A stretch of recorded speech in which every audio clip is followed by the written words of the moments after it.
Fifidianana kominaly tsy misy resaka ny mahakasika ny lalàn'ny fifidianana raha ny nambaran'ny mpampakateny antemera-pirenena. Mbola ny fandaninan'ny lalàna feh ny teti-bolam-panjakana na tsy mpantsiana ihany no fantatra fa efa ao anaty ladinika amin'ny fivoriana tsy ara-potoana manaraka ny tsimbazaza. Milaza ny atsanivon'ny senita fa tery ny fotoana fanomanana anomboana ny fiantsoana mpifidy. Raha Andramena natolotra tamin'ny fomba ofisialy androany ny paikady 12 pejy hoentin'ny komite interministériel miasa. Tafiditra anatin'izany dekret anaovana ny fitsarana manokana na ny tribunal spécial isana ny Rara Bois de Rose. Hodorana kosa ireo Andramena any amin'ny toerana lavitra atao tolobidy iraisam-pirenena izay azo tanterina. Akivina no nandraisan'ny olon-tsotra ny faharesen'ny ekipam-pirenena malagasy fanotelony tato anatin'ny herinandro mahery. Etsakilan'izay nametra-pialana ny mpanazatra nasionaly ary volona ny hiala ny filohan'ny federasiona raha ilaina. Fanafiana ny Hamas voatondro vondrona ekstremisty Mohamed Aboukder ka antony iray nandorana azy velona. Miomana amin'ny fifandonana manaraka ny tafika israelianina rehefa nandaroka bomba ao Malial ka nahafaty miaramila palestinianina enina. Miantso Prinzay Retrano.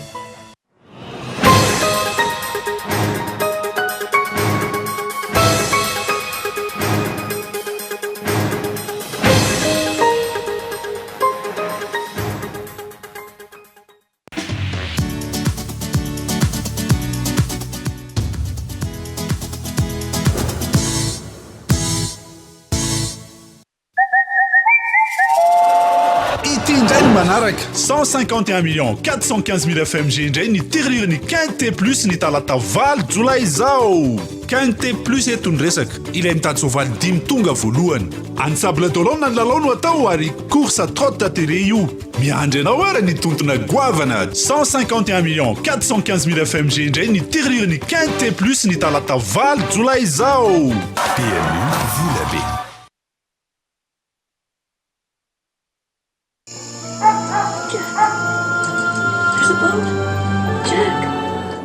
Avec Philips, entrez dans un monde de rire,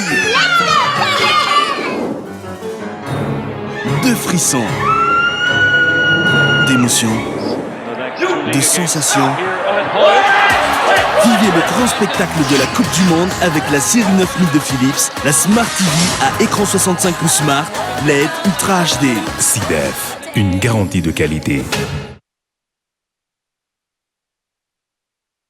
2, 3 fantatro fa en formula satria mampiasa formula madio ery zato nifony lahy satria borosina amin'ny formula tiary misy vaovao mahasoa mahafinaritra zato amilay zay mividy formula roa dia mahazo borosy nify ray maimaim-pona fianao nga ahoana ie tena maimaim-pona ararotya tsy sanandro io fa voafetra ihany le fotoana mandehana takeden'izao a hiazaka zao eny amin'ny varotra mahazatra anao makaroa amin'ny dentifrice dia mahazo ray amin'le borosy nify formula.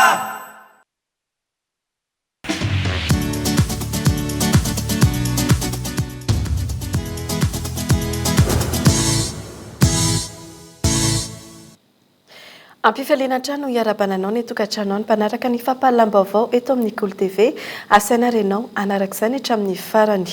Ny lafin'ny toe-karena no anokafantsika ny fampahalam-baovao ny androany ity hodorana ireo Andramena any amin'ny toerana lavitra atao tolobidy iraisam-pirenena izay azo tanterina ny fanaovana ny tolobidy iraisam-pirenena sy ny fandorana ireo Andramena ny gazana tavela any amin'ny toerana lavidalana no paikady tanteriny ny komite interministériel anatratra ny stock zéro stock amin'ny Andramena eto Madagasikara.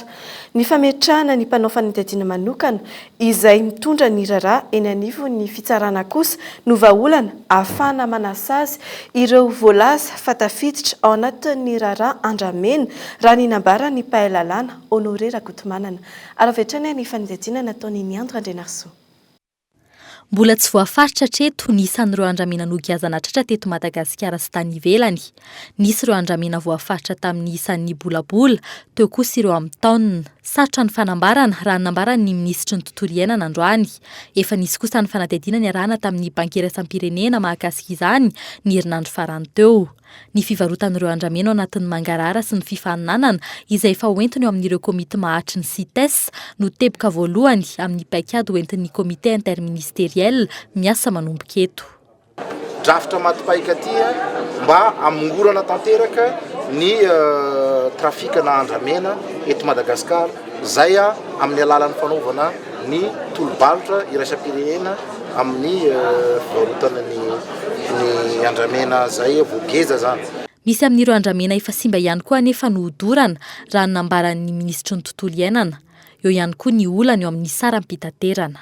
Reny zany dia carbonisena ny solution satria lafo loatra ny transportena 50 rondin mandrapatonga ataosika aty Morotsiraka Mananara ohatra nefa ary voan'ny ala be ary le izy dia ny solution zany carbonisena ary nanaovana carbonisation koa dia mba misy effet psychologique ho an'ny trafiquant le carbonisation.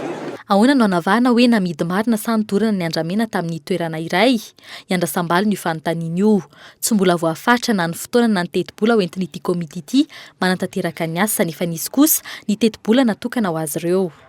Moyen efa ny jereny zareo tsara zareo amin'ny environnement miaraka amin'ireo partenaires techniques et financiers isan-karazany mba hidéterminiavana ny moyen global ahafitana nalana olana amin'io olana momba ny bois de rose io efa nijereny zareo ary mbola za tsy tiako ny teniteny fotsiny fa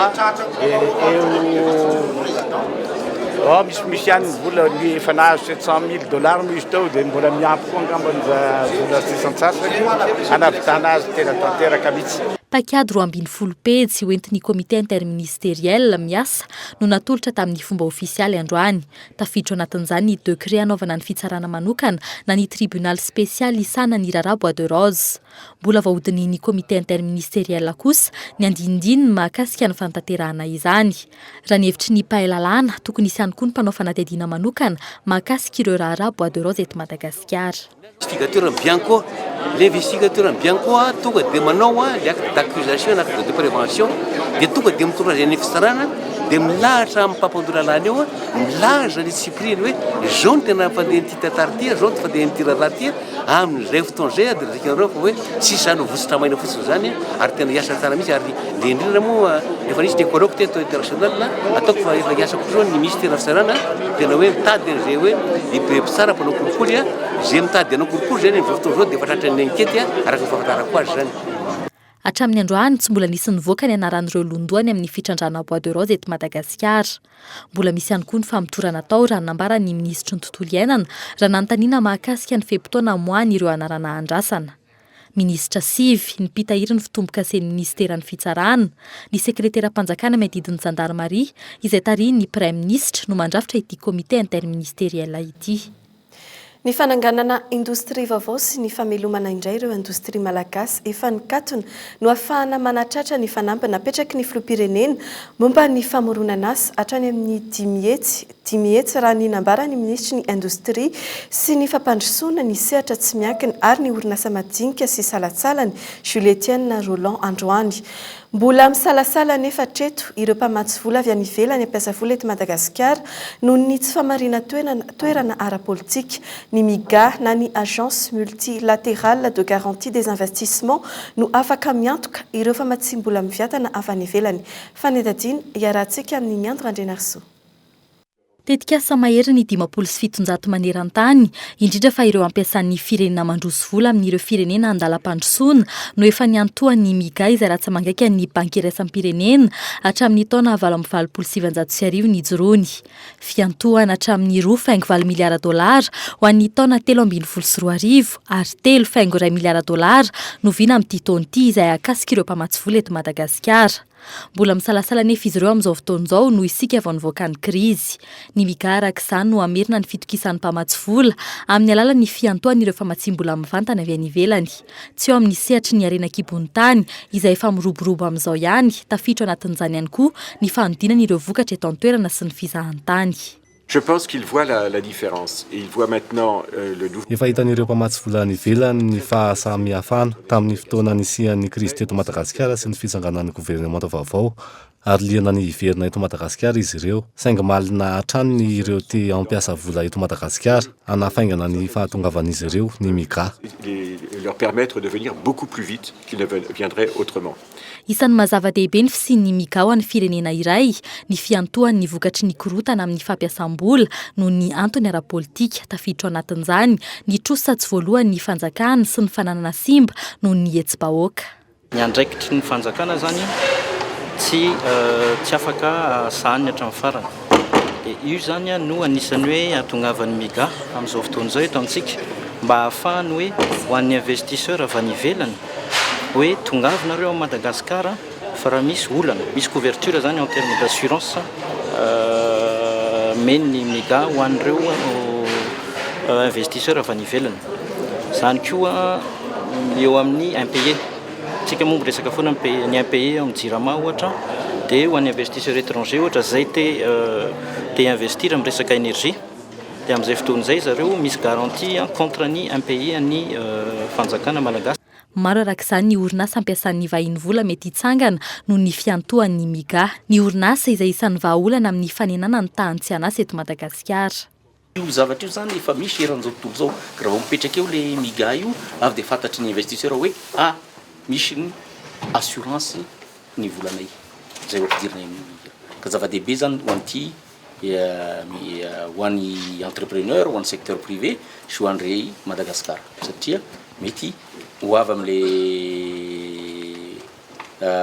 inona moa zany promesse ny président satria raha miverina ireo dia ho tonga ny création d'emploi araka le resaka io hoe le 500 000 emploi zay tratrariny. Ny fijerena ireo sehatra afaka ampiasana vola eto Madagasikara no tanjon'ny fitsidiana ataon'ny MIGA eto Madagasikara androany sy rahampitso. Nisy ny fionany tamin'ny filoham-pirenena Era Rajoelinarimampianina androany. Isy ihany koa ny fionany amin'ny mpikambana eo anivon'ny governemanta, ireo mpisehatra ara-bola toy ny banky ary ireo tompon'andraikitra avy amin'ny orinasa tsy miankina amin'ny fanjakana. Paka mivantana tany amin'ny ponina ny fanampiana no mendra mpamatsy vola vahiny hatramin'izao noho ny tsy fisian'ny fiarametana sy ny fandraisany ireo tetikasa mahazo famatsim-bola. Paikady vaovao no entin'ny firenena mikamba mamonoana ny Madagasikara manomboka izao miainga avy amin'ny filan'ny ponina izany no tanterana tamin'ny Amorondava tamin'ny farany herinandro iny ny fanolorana izay paikady vaovao ny firenena mikambana izay fanampanazavana.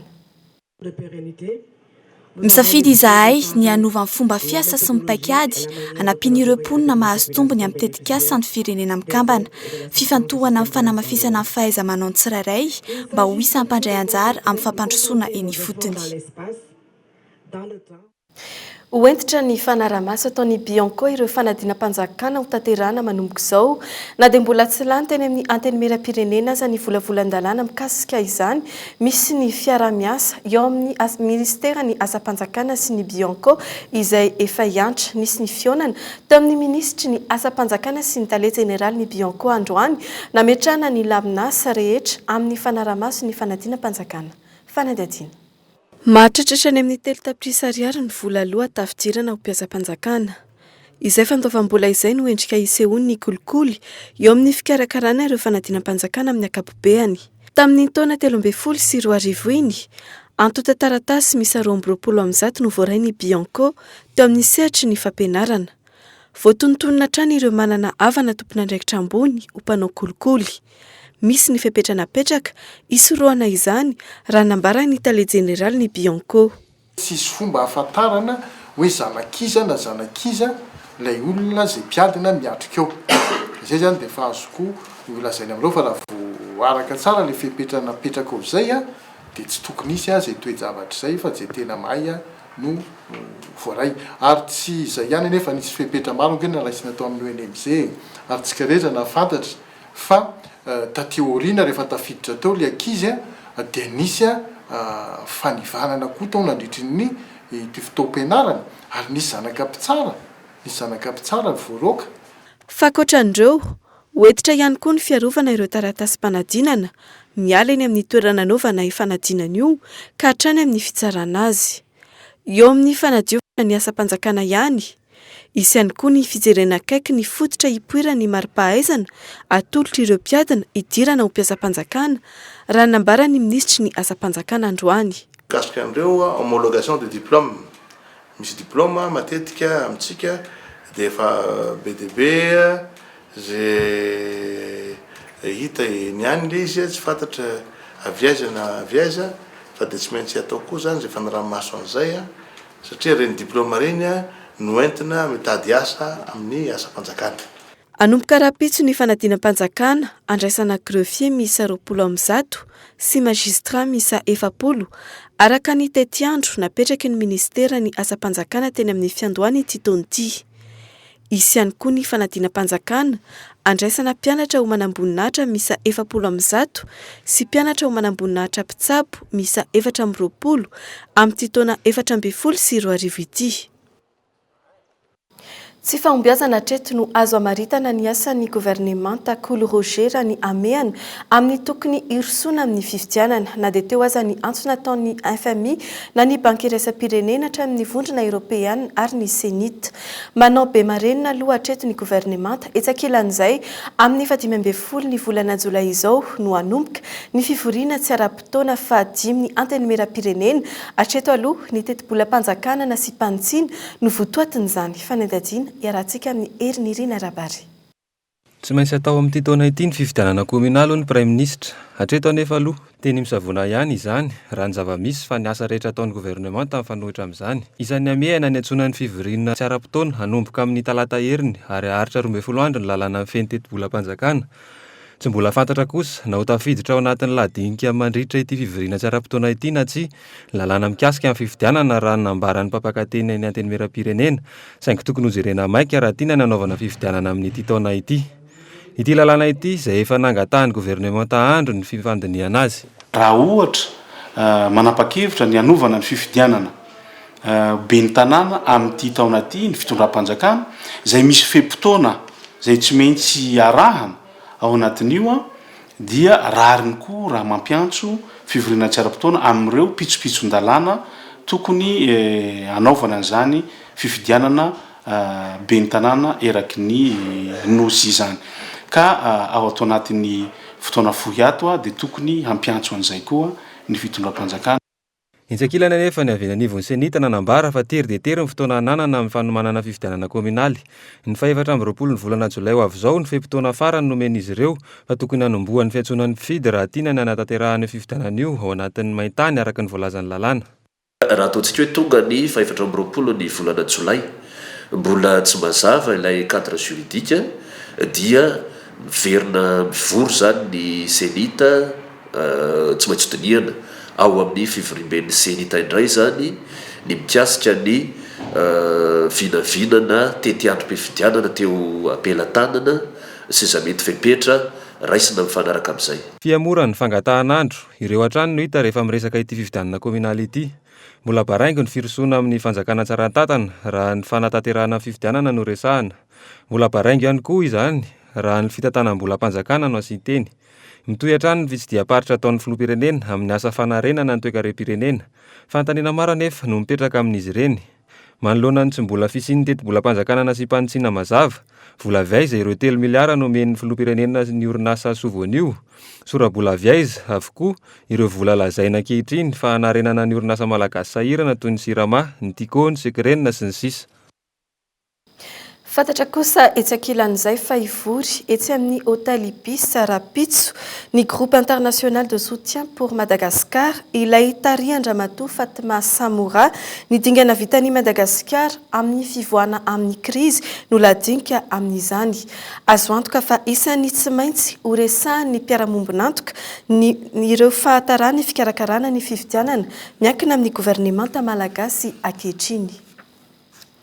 Famikasika ny lafin'ny fampianarana kosa indray dia afaka herinandro sisa no ananan'ireo mpianatra ny Chine dia ho lany avokoa ny vizan'izy ireo manantana ny fandroana ireo mpianatra ho dia tia andrazana.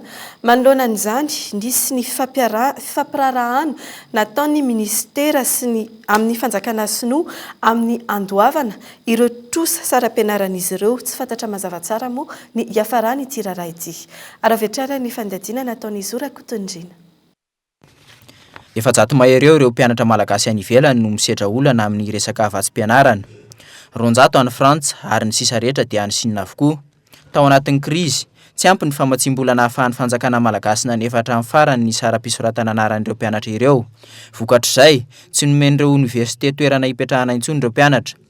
Etsy andanin'izay, tsy namoaka viza ho azy ireo intsony ihany koa ny firenena toa any Chine. Ny lamindamin-dratsy ny raharaha tamin'iny herinandro iny rehefa nisy ny fifampiresahana teo amin'ny masivon'ny Madagasikara ana-toerana sy ireo tompon'andraikitry ny université. 20 miliara ariary no totalibidin'ireo trosa rehetra ireo ho an'ny Frantsa Chine. Tamin'ny faran'ny herinandro teo, nisy ny fanambarana tao amin'ny anteny meram-pirenena nataon'ny ministeran'ny fampianarana ambony ny momba ny anefana io trosa io. Ka ny vahaolana raisinay zany raha ny montant moa izay tsy olona zany eto mety tonga dia zao teo nareo fa efa niangatana zany dia hoe manao négociation amin'ireo université misy ny zanantsika ireo dia hoe mba handoavana tsikelikely ny frais de scolarité sy ny loyer. Ny bourse moa dia tsy maintsy rano amidika amin'ny ministèren'ny finance et budget ihany koa. Ireo masivoana toerana aloha izany hatreto no mandray an-tanana ny fikarakarana ireo mpianatra ireo. Efa nisy ny fifampiresahan'izy ireo tamin'ny université ka hanahafahan'ireo mpianatra ny verina any amin'ny campus universitaire. Hatramin'ny volana septambra ihany anefa izany vahaolana izany. Efa afaka mody kosa ireo mpianatra nahavita amin'ny fianarany raha nambaran'ny ministry ny fampianarana ambony hatrany. Ireo mpianatra ne izay nahavita fianarana na hoe te-hody dia tsy isolana aminay fa efa misy mangataka ny be-hody dia azo atao zany ny mandefa azo hody na ireo nahavita fianarana na hoe te-hody fa efa zany hody zany. Ankoatran'ny any Chine sy ny any France, isan'ny misy mpianatra malagasy mandrato fianarana maro ihany koa any Maroc. Hatreto, miankina amin'ny fandanian'ny solombavam-bahoaka ny tolo-dalàna momba ny teti-bola fanitsinina ny hoavin'ireo mpianatra anjatony any ivelan'ireo. Tolo-dalàna izay tsy mbola fantatra hatreto hoe raha oviana no andaniana azy taoriana fikatoanan'ny fivoriana ara-potoana voalohany. Mihoatra ny 3 alina isa-taona ireo mpianatra mivoaka eny amin'ny sekoly teknika eto Madagasikara, sehatra 3 no safidian'izy ireo aka ny BEP na ny brevet d'études professionnelles industrielles eny LRB sy Ampasapito, génie civil eny Mahamasina ary ny secteur tertiaire misana ny fitantanana sy ny fandrarahana arabaritra. Nanomboka androany ary ahatra 3 andro ny fanadinana azahoana ny BEP eto amintsika ny lanjan'izany fanadinana izany sy ny olana ny tsena miandry ireo teknika na malagasy. Ary vetrany ary mikasika an'izay ao anatin'ny fanadadiana ataony Gaëtan Andriatsilavo. Afaka miasa vetrany, manatevina traikefa ny mpianatra mahazo diplôma BEP raha ny fahaizana ao an-tsaina no ratovina mandritra ny 3 taona. Mampiavaka ny brevet d'études professionnelles ny fahafahan'izy ireo misahana ny asan'ny électromécanicien sy ny électricien raha toa ka tafiditra miasa amin'ny orinasa izy ireo. Na izany aza nefa, mbola maizina amin'ny ankamaroan'ny reto mpianatra ireto ny tena asa ataon'izy ireo rehefa tena hiditra amin'ny sehatry ny asa. Ny zava-misy hatreto, ny 20,000 teknisiana manana bac plus 2 na bac plus 3 amin'ny fampianarana teknika ihany no tafiditra amin'ny orinasa goavana. Anton'io, tsy mifanaraka ny filàny tetikasa lehibe tahaka ireo mitrandraka harena eto amintsika ny fahaizan'ny ankamaroan'ny teknisiana malagasy. Aty amin'ny fototra nefa no misedra olana ireo ho teknisiana malagasy. Ho an'ny reto mpianatra ireto ohatra, na ny fitaovana ny anaran'izy ireo aza tsy zarizary. Mpianatra malagasy zany dia afaka manao an'ireny tokoa fa zany hoe misy teknôlôjia zany hoe mbola mety tsy tena voafehintsika satria tsika zany raha ny fitaovana misy eto amintsika zany hatreto aloha dia mbola le teknôlôjia somary tranainaina. Zany hoe tsy fahampiana eo moa eo koa le fa somary tranainy zany le fitaovana. Inona ary no hiafarany ny 20,000 mpianatra mivoaka eny amin'ny teknika manoloana izany. Tsy afaka mandeha lavitra izay tsy manana fahafahamanao manohy fianarana. Lasa miova asa ny ankamaroan'izy ireo ary manao izay asa misy sy tsy mifanaraka amin'ny fahaizana ny ratoviny aza. Misy ihany koa nefa ny lalana hafa ho an'ireo fetsifetsy. Ohatra iray amin'izany ity raim-pianakaviana ity, nanokatra atelier, nanao réparation ary miasa tena. Tsy voatery hanana vola be vao afaka manangana orinasa ho an'ny tena. Ilaina ny miakatra amin'ny sehatra ambonimbony kokoa dia ny fampiasana ireo fitaovana moderna manaraka ny toetrandro. Ohatra amin'izany, araka ny voalaza, ity raim-pianakaviana, électromécanika no alalininy, lasa informaticien izy ankehitriny. Ny angako voalohany tamin'izany resaka plaketina radio, tamin'izany moa mbola resaka radio sy télé. Plaketina radio eo amin'ny 300 francs, 90 ariary ny vidin'izay. Zay ny angako voalohany.